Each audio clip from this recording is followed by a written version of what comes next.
KBG, what it do, man? What's good What with it do, y'all? Y'all see we got, man. We got Mr. Knight, man. We got 3, not 1, not 2. We got 3 scary true horror stories. But did I just say not 1, not 2? We did like I that. think, yeah, y'all don't mind me. Don't mind them. All Y'all already know snack up, man. It's horror season, spooky season. If y'all into it, man, y'all at the right place with Y'all the at the family, right man. place with the If you family. scary, you with the family, you watching it with us, you watching it with the rest of the fam. Let's go ahead and get into it, man. Let's get into it. You don't mind a little chip rattling every now and then. Try to keep it quiet. Yeah, try to be quiet.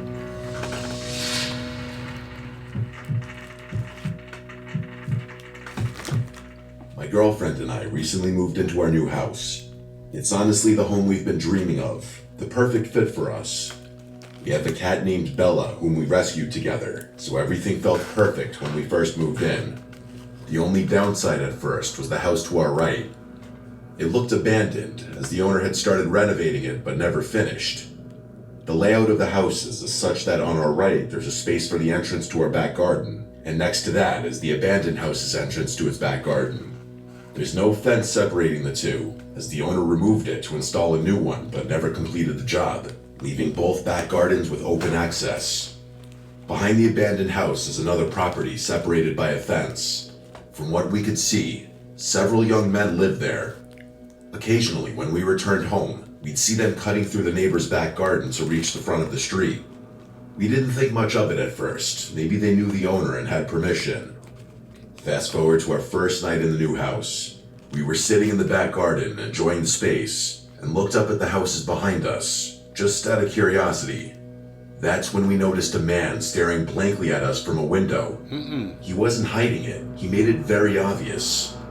There was no expression on his face, and the room was dark, which made the whole thing even more unsettling. We assumed he was just curious about his new neighbors, but after half an hour of that blank stare, we decided to go inside. The next few days were normal. I went to work, and my fiancée continued unpacking. One night, we decided to sit in the garden again. It was dark, but we enjoyed looking at the stars and having deep conversations, until we heard the makeshift wooden board fence being moved. 3 men appeared, standing there, staring at us. "Are you okay?" I asked, knowing they wouldn't leave unless I said something. The youngest looking one, around 29, was holding a big bag, and we had no idea what was inside. Hey. He offered us some stolen washing up tablets, which we declined. I made a joke about it because the situation felt so awkward. He smiled and said okay, and then they left. What struck me was how they just let themselves into our garden without saying anything, like as if they had every right to be there. We went back inside, thinking it was a one-off, but it all started getting worse from there. They began helping themselves into our garden more often and acting in ways that were clearly meant to intimidate us. They would get into the next door house by lifting up the fence that separated the back gardens and walking through.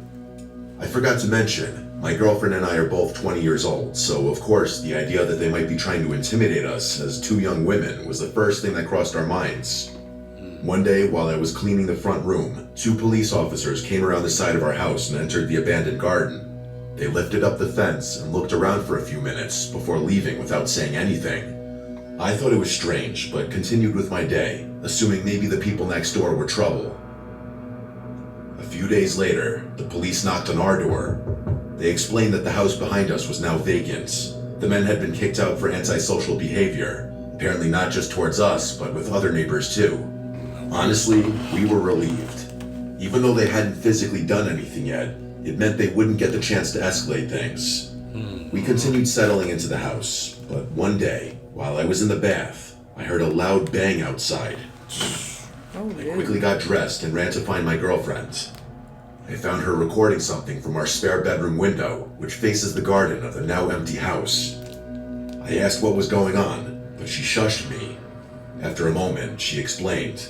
A man we had never seen before pointed up at our bedroom window, and when she noticed him, he sprinted full speed toward our house. What? He tried our door handle on the way past, then ran back into the garden, threw the broken fence up, and started banging on all the windows of the empty house.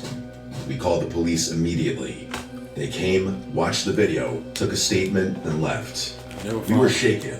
Why would they try our door handle and then break into that house? What was he planning? A few nights later, while we were in bed, we heard whistling. The kind of whistle men use to harass women. It was 2:16 a.m. We listened quietly and then heard someone tapping on our window. Terrified, we checked the cameras, but for some reason, they didn't record anything. Whoever it was must have left shortly after because Damn You know, cameras. got cameras like that just sometimes when you wanted to record something, it don't They record. don't even pick up. It'd be crazy. I just had to let that one know, man. for some reason, they didn't record anything. Whoever it was must have left shortly after because the noises stopped. We were too scared to sleep, so the next day, we went to my mom's and stayed the night. When we returned the following morning, we noticed our Ring doorbell had been removed and placed on the floor. The SD card was gone. Someone had clearly come back, and we knew who it was. Who else would do that? We called the police again, and they told us to keep all the doors and windows locked. The woman on the phone even said that the removal of the camera could be a sign that they were planning something, which terrified us even more. But at least she was honest. The whistling, banging, and attempts to re-enter the house continued for weeks. We made multiple police reports. They never tried our door again, so we hoped it was over. But 3 weeks later, while in bed watching funny clips from our camera, we checked the live feed. That's when we saw a man outside, wearing a black mask covering his mouth and nose, with his hood up, standing in front of our garden with his arms spread wide, like he was imitating Jesus on the cross. He stared up at our bedroom window with his head tilted. We froze. At the time, we had moved the camera inside the house, so it didn't record. We were so shaken we didn't even think to screen record. He then spoke, but we couldn't hear what he said. Then he turned around, walked to the opposite side of the street, and just stood there, staring at our house for about 30 minutes. We called the police again. They said it wasn't illegal to stare at someone's property and dismissed the whole thing, even when we told them what he did on our lawn. They made us feel like we were overreacting. We couldn't sleep for days. Any noise outside terrified us, even normal ones. Then, one night at 2:52 a.m., we got a notification. I woke my girlfriend and said, "Someone's outside, I know it. Please check the camera."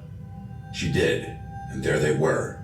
2 masked men coming from the side of our house, shining flashlights into our windows.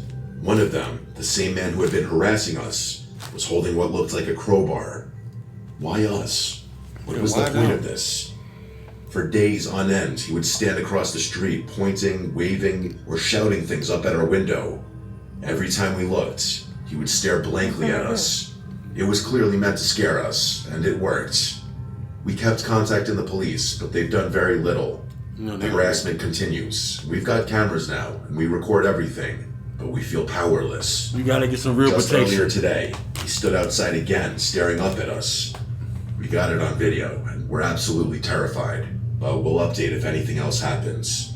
You gotta get some real protection up in there. That's what you need. I wonder if they really gonna update for real, because sometimes when they say they gonna update and then you just never hear nothing back from them, I be like kind of mad. You wanna like, know damn, what's 'cause going on. I really want to know for real, like, did they get protection or the police end up arresting them? Like, I really want to know. Like, what's the cause of that? Like, why are Right, you doing like, that?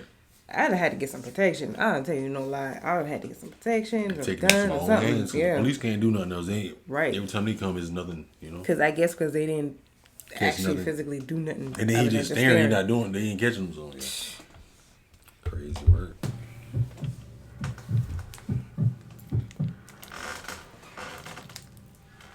Let me preface this by saying I'm not crazy. I know how this is going to sound. Paranoid, unhinged, delusional, but I swear, everything I'm about to tell you actually happened. It started with a face, or more accurately, faces that all looked just slightly off. 3 months ago, I ended a relationship with my ex, Caleb. We'd been together almost 2 years, and the breakup was long overdue. Caleb wasn't violent or anything, he never hit me, but he was controlling and possessive in that low-key and calculating kind of way. Perhaps the worst kind of way. He'd do things like track when I'm on my phone and quiz me on things I'd done that day to see if I'd give the same answer twice. After I left him, I changed my number, disabled my social media, and even moved apartments. I thought I was in the clear. Dang. Then came the barista. It was a Tuesday morning. I stopped by this little hole-in-the-wall coffee shop near my new place. I'd only been there once or twice. As I stepped up to the counter, the barista, a girl about my age, smiled at me, but something about her expression made me pause. She tilted her head and said, "Good morning, sunshine." I froze because that was Caleb's nickname for me. Wow. It was not a common one. He used to say it sarcastically whenever I was upset, like, "What's wrong, sunshine?" He enjoyed pushing buttons. I brushed it off. Maybe it was a coincidence. But then it happened again. A few days later, I took a rideshare to work. A different driver than usual, older guy, maybe in his 50s. He kept glancing in the rearview mirror like he was trying to recognize me, and then he asked me if I ever figured out what I was running from. He said it as casual as could be. I simply responded, "What?" Yeah. He just chuckled and shook his head, like I was in on some joke. Caleb said that to me once. What? After I told him I needed time to figure myself out, he leaned in, dead serious, and asked, "Ever figure out what you're running from?" Now, two strangers have repeated things he said, word That's for word. crazy. Scary. It kept happening. A woman at the grocery store bumped into me and whispered, "You don't get to just disappear." A guy on the street said, "Still wearing your hair like that," as he passed. Another one, someone who worked in my building, said, "You always liked this song," while humming the exact tune Caleb used to play when we argued. It wasn't their faces that freaked me out, it was the way they looked at me, like they knew me, or at least thought they did. They all had different faces, but their eyes all had the same expressions. I started thinking I was going crazy. I mean, what else could explain it? So I did something I wasn't proud of. I contacted Caleb. Not directly. I sent a message to his sister. I told her to tell him to stop. I figured maybe he hired a private investigator. Maybe he was stalking me or pulling strings, telling people things about me. I just wanted it to stop. She texted back the next day, saying, "I don't know what you're talking about. Caleb's in rehab. He's been there for 6 weeks with no phone." I didn't believe her. I thought she was covering for him. That is, until I saw a picture she posted of him on Facebook a week later, looking pale and sunken in, holding one of those one-day sober chips. So it couldn't be Caleb, or at least not directly. I couldn't shake the feeling that these strangers knew things they shouldn't, though. One night, I stayed late at work. I didn't want to go home because my apartment didn't feel safe anymore. Not that anything bad happened inside of it, I just didn't like being alone. Around 10 p.m., I finally called it a night.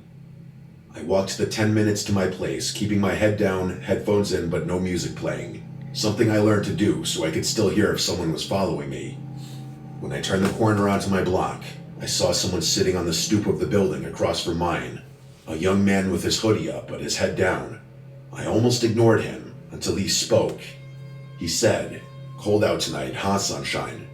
I stopped walking. He didn't look at me. He just stared at the sidewalk like he was reading something on it. I slowly walked past and didn't say a word. When I reached my building, I went upstairs and locked every bolt on the door. Don't blame me. I sat on the couch for hours, just listening to nothing. Eventually, I fell asleep. The next morning, I woke up to find my doormat flipped over. That might not sound like a big deal, but I live alone, and the door to my unit is on the top floor. You don't just accidentally walk by my place. The underside of my mat had something scribbled in pen. It said, "You can change your face too if you want, but I'll still recognize you." I didn't know what it meant, but I still threw up. That day, I booked a hotel for the weekend. I left my apartment without packing anything. I didn't feel safe even grabbing clothes. I just needed to be somewhere crowded. The hotel clerk gave me a room on the 4th floor. It was small, quiet, and kind of stuffy, but it felt safe. But only until around 2 a.m. When someone knocked on my door. There were 3 slow knocks. I sat up in bed and waited. They knocked again eventually. I peeked through the peephole, and it was a woman, maybe in her 40s. Her face was totally blank and expressionless. She was just staring straight at the door. She didn't say anything, so I didn't make a sound, and eventually she left. It was one of the most disturbing things I'd ever seen. The next morning, I asked the front desk if someone had come by to my room. They said no one should have been up there, especially that late. All the rooms on my floor were vacant. That's when it clicked. These weren't random people. They were being sent and fed my details. They were given phrases Caleb used. That's weird. But if it weren't Caleb, who would do it? And why? I thought about Caleb in rehab, about his obsession with control and making sure I was never fully gone. He didn't need to be the one knocking, he just needed to send others to do it. So I started digging, and there was one conversation I remembered from months before the breakup. Caleb talking about a forum he was on, a place where people shared tactics. He made it sound like it was for productivity or self-improvement. I don't remember the name of it. Honestly, I don't think he ever gave me the name. But in retrospect, it sounded like some creepy, cultish roleplay crap, except it's happening to me for real. Someone, probably Caleb, had hired people to say his words and mimic his patterns, so that even if he was out of my life technically, I'd still be constantly reminded of him. You never know the extent a crazy person will go to try to drive you crazy. Right, because it's really driving her crazy. Either she's schizophrenic or having some type of mental break because, what she was going through with him, or he hired many people, or what do you call that thing, gang stalking or something like that? I don't know, because that's too, like... You just never know what a person... That's crazy. Everybody she bumping into is saying certain things like, to her that what her ex-boyfriend would say, but then how could he be doing that when he was in rehab? Did he do it before he went to rehab? Like, it just... What y'all think? What y'all think? That's crazy. Wasn't stalking the... If he was out of my life technically, I'd still be constantly reminded of him. It wasn't stalking in the traditional sense. It was psychological graffiti. Like he was spraying himself onto strangers so I could never be sure who I was looking at.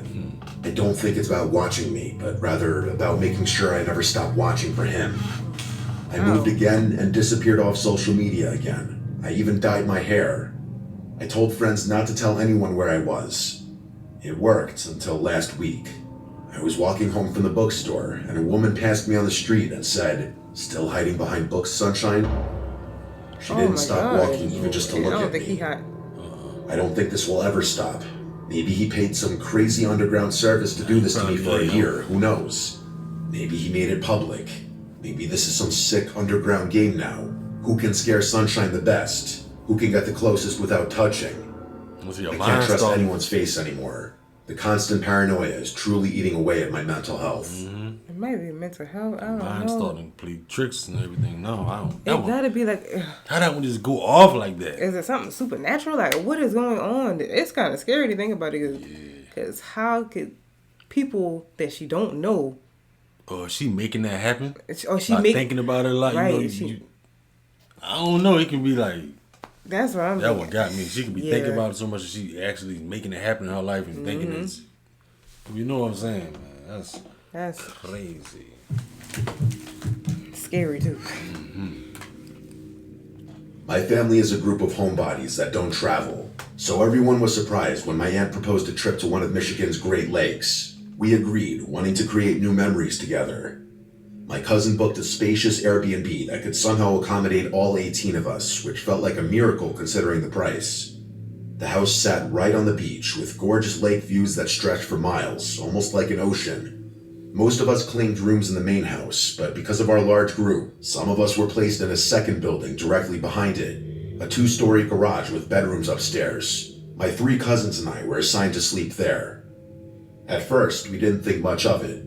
We spent most of the first day enjoying the hot tub, relaxing on the beach, and soaking in the scenery.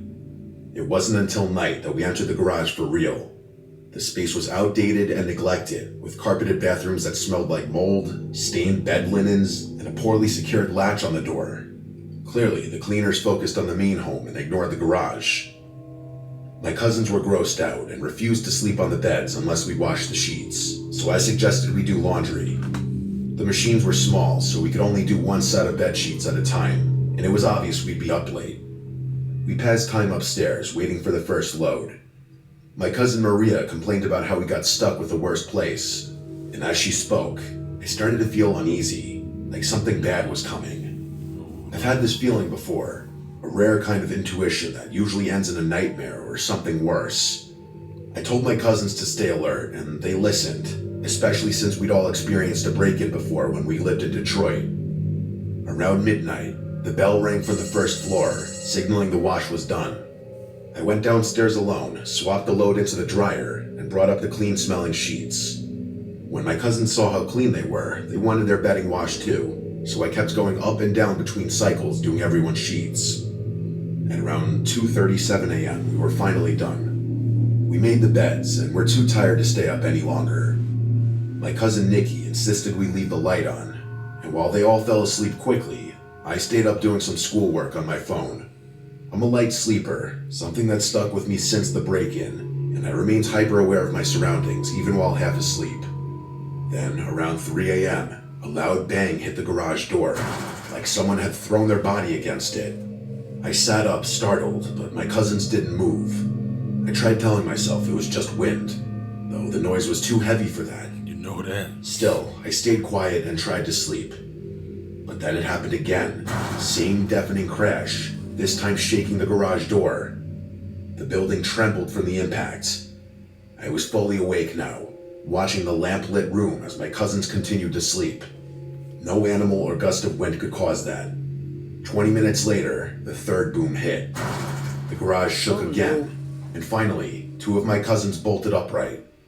I asked if they heard that, already knowing the answer. Nikki asked what that was, and I said I don't know, but this is the 3rd time I'm hearing it. We all agreed no wind could cause that sound. Nikki suggested texting her mom, my aunt, so we did. It was 4:11 a.m. when she responded, realizing something serious must be going on. She woke my uncle, who ran outside to check the property. We stayed upstairs, too afraid to move, until we heard knocking. It was my uncle at the door, and when we opened it, we saw him standing there with my dad and a few of our older male cousins. That's when I knew it was serious. There was no wind, no one playing around. My uncle told us to grab our things that were going to the main house. Then he said there was someone on the property, and that's what made my heart sink. I threw everything into my suitcase, and we all rushed out of the garage. Once inside the main house, most of the family woke up to the noise and commotion. We sat in the living room, trying to piece it all together. I told them about the first 2 loud crashes, and my cousins confirmed the third. My aunt explained that when my uncle went out to investigate, she followed him. He shouted "hey" at someone standing behind the garage. The door to the main house slammed behind her right then, and there was no wind to explain it. She feared someone might have slipped into the house, so she ran to wake my dad and cousins. After searching, no one else was found inside. Then my uncle described what he saw. A man stood behind the garage, not hiding or moving, but staring like he wanted to be seen. When my uncle called out, the man didn't flinch. He simply walked away and vanished, not into the darkness, but into thin air. Whoa. Thin Leaves air? on the ground didn't crunch, and there were no footsteps left behind. My uncle's not someone who makes up stories either. He's a serious, logical man, which made everything scarier. My brothers added that they found 2 jester cards, one in the main house and one in the garage. The one in the garage was twisted and demonic looking. One cousin pointed out that jesters symbolize mockery, and the loud sounds happened around 3 a.m., the so-called devil's hour. It was as if we were being taunted. My uncle had even checked for footprints, but saw only his and my cousins, not the man's. Another cousin drove down the road during the incident to try and spot someone fleeing, but found no one. That day, no one returned to the garage. We squeezed into the main house, on floors, couches, anywhere there was room. My mom gave up her bed so we could sleep more comfortably. On the 2nd night, she slept on a couch by the large windows and woke around 4 a.m. to footsteps on the porch. She didn't dare open her eyes. She was afraid of seeing someone looking in. Then she heard someone trying the basement door. It had a weak lock, and my brothers and male cousins were sleeping down there. The door rattled as someone tried to break in. My mom rushed to the basement, but by the time she reached the beachside entrance, no one was there, and all the boys were still fast asleep. That was our last night. Though we planned to stay until Tuesday, we left Monday instead. On the way home, we couldn't stop talking about what had happened. When my mom found out I had been going downstairs alone during laundry, she theorized that someone might have been watching me and thought I was alone in the garage. The time between my last trip downstairs and us going to sleep lined up way too well with the banging sounds. Theories started to form. Some of us thought it was a neighbor trying to scare us off. Others believed there was something paranormal, especially because of the jester cards. My aunt pointed out that a normal person would have run when my uncle spotted them, but this man didn't run. He just watched and disappeared. We contacted the Airbnb host, who claimed she'd review the footage from the camera above the garage door, but we never heard back.